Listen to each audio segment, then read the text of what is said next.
Too much ism and power. Getting sales and cash apps every top of the hour.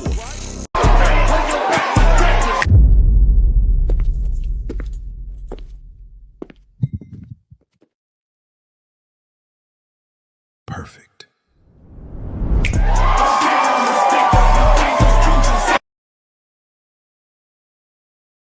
Welcome to the Prophet of the P audiobook by King Sweets. This is the intro, the calling of the prophet. Some men are born into the game and some men are sent into it. This is not the story of a man chasing attention. This is the story of a man answering a calling. Because the Prophet of the P was never created by trends, applause, or popularity. He was forged through pressure, sharpened through pain, refined through observation, built through discipline. Long before the title, there was the awakening, the realization that most people perform power but never embody it. They wear masks instead of principles. They chase image instead of identity, noise instead of mastery. But the prophet understood something different. The P was never just a letter. The P stands for pimp, yes, in one dimension. But the P goes much deeper than that. It has many layers. The P is meant for power, presence, purpose, principle, position, protection, prosperity. The P represents alignment, a man fully connected to his mind, his mission, his discipline, and his divine responsibility. That's why the prophet moves differently. He does not speak to impress. He speaks to imprint. He does not chase validation. He builds value. He does not react emotionally to the world. He studies it strategically, because the difference between performance and principle is simple. Performance needs an audience. Principle remains solid even when nobody is watching. Performance is temporary. Principle is foundational. Performance collapses under pressure. Principle becomes stronger because of it. And in an appearance-addicted world, the prophet of the P becomes dangerous, not because he is loud, but because he is aligned. He understands that true power is internal before external, that the first kingdom is the mind, that discipline creates freedom, that presence speaks before words ever do. This is not a gospel of ego. This is a doctrine of mastery, a philosophy for the focused, a code for the disciplined, a message for those ready to govern themselves before trying to govern the world. The prophet of the P don't chase the throne. He builds himself into the kind of man the throne recognizes. Welcome to the calling. Chapter 1, the first kingdom, mental sovereignty. Before a man can rule anything around him, he must first rule what's within him.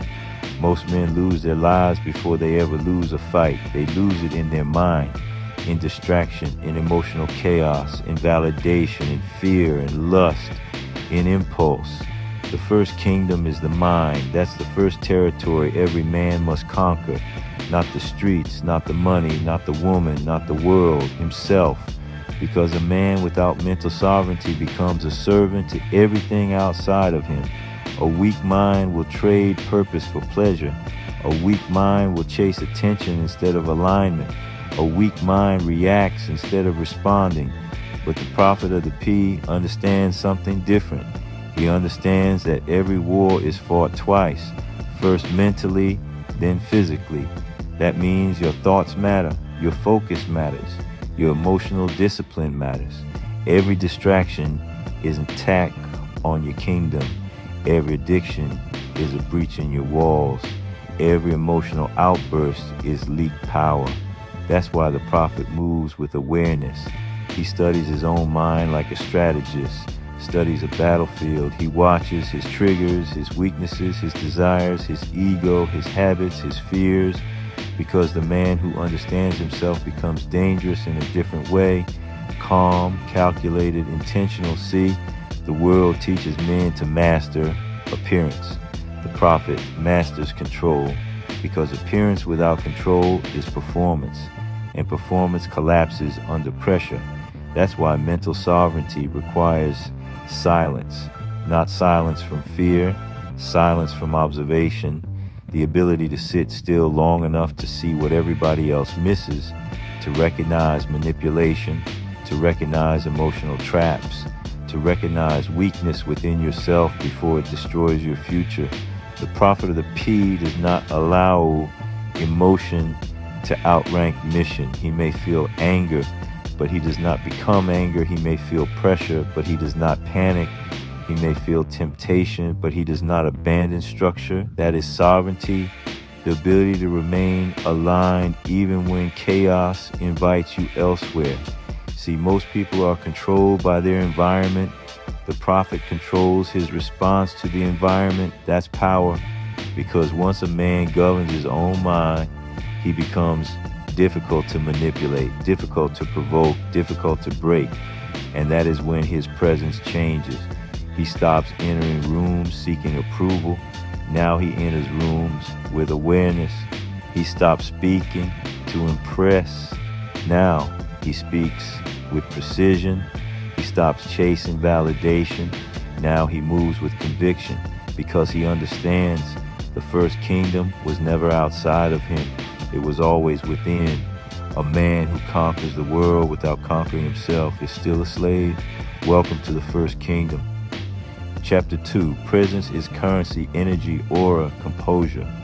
Before a man ever speaks, his presence already introduced him. Some men walk into a room and disappear. Others walk in and shift the atmosphere. That shift is not always money, not always status, not always looks. It's presence. And the prophet of the P understands presence is currency. Energy is real. Aura is real. Composure is real. People feel who you are before they understand who you are. That's why presence cannot be faked for long, because presence is not costume. It is internal alignment made visible. A nervous man leaks it. An emotional man leaks it. An insecure man leaks it. You can hear desperation before the words even finish leaving his mouth. But the prophet moves different. Calm eyes, measured speech, controlled energy, nothing forced, nothing thirsty, nothing loud for attention, because true presence does not beg to be noticed. It naturally commands attention. See, most people spend their lives trying to appear important. The prophet focuses on becoming solid. That's the difference. One man performs confidence, the other man embodies certainty. And people always feel the difference. That's why composure is power, the ability to remain centered while everybody else becomes emotional, to stay disciplined when others become impulsive, to stay observant while others chase reactions.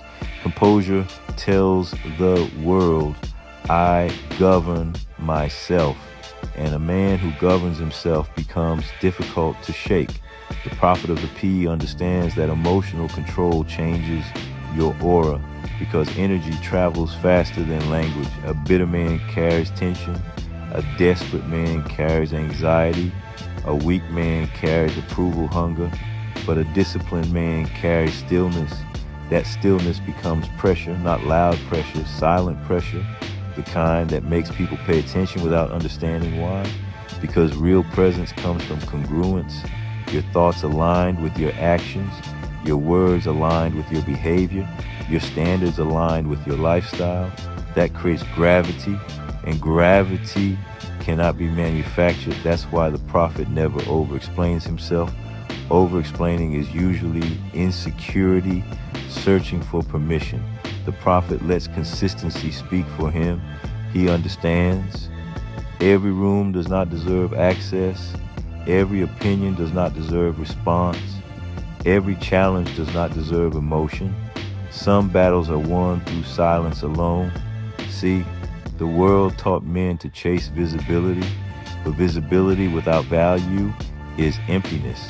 Presence without discipline becomes arrogance, and attention without substance fades quickly. That's why the prophet protects his energy like sacred property, because wherever attention goes, life follows.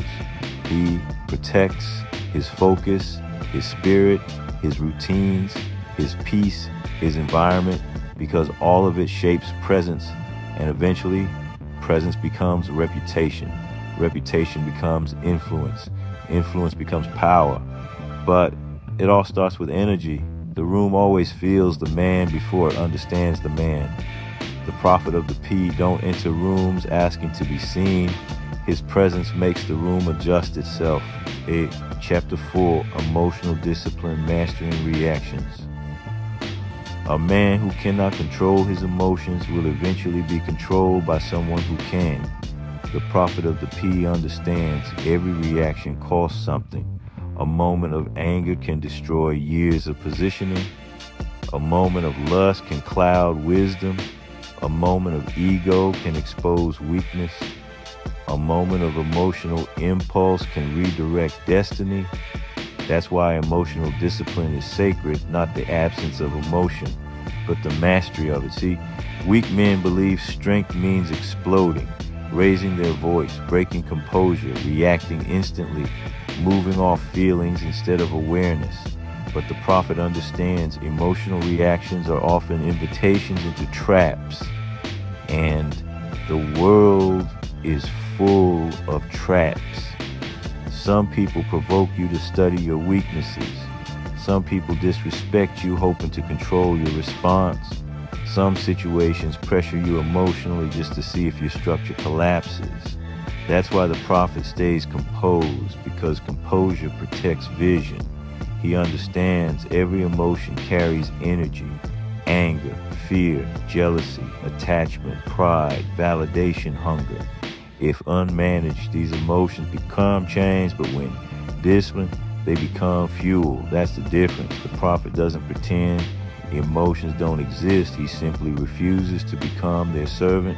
He may feel pressure, but he still thinks clearly. He may feel pain, but he still moves strategically. He may feel disappointment, but he does not abandon discipline. That is emotional maturity, the ability to remain aligned while chaos tries to pull you out of position. See? Most people live reactionary lives. Their mood controls their decisions. Their emotions control their focus. Their environment controls their energy. But the prophet of the P understands a man without emotional control becomes predictable, and predictable men are easily manipulated. That's why he studies himself constantly. He studies what triggers him, what distracts him, what weakens his judgment, and what causes emotional leakage. Because self-awareness creates self-command, and self-command creates power. The prophet also understands that silence is sometimes stronger than retaliation. Not every insult deserves response. Not every betrayal deserves revenge. Not every emotional moment deserves expression. Sometimes the strongest move is restraint, because restraint demonstrates command over self. And a man who commands himself becomes difficult to provoke, difficult to distract, difficult to destroy.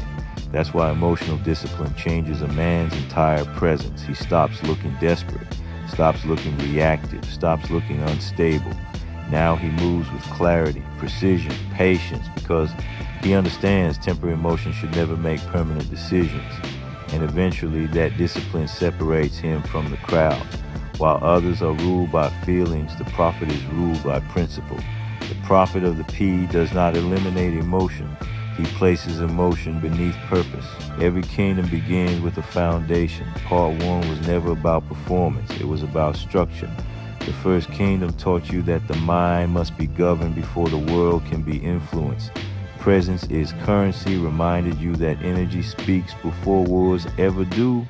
Silence as strategy revealed that controlled communication creates power. And emotional discipline showed you that reactions either build your throne or break it. This is the difference between a man chasing power and a man becoming aligned with it. Because the prophet of the P understands true authority is internal before it is external. Not loudness, not popularity, not image, discipline, awareness, composure, principle.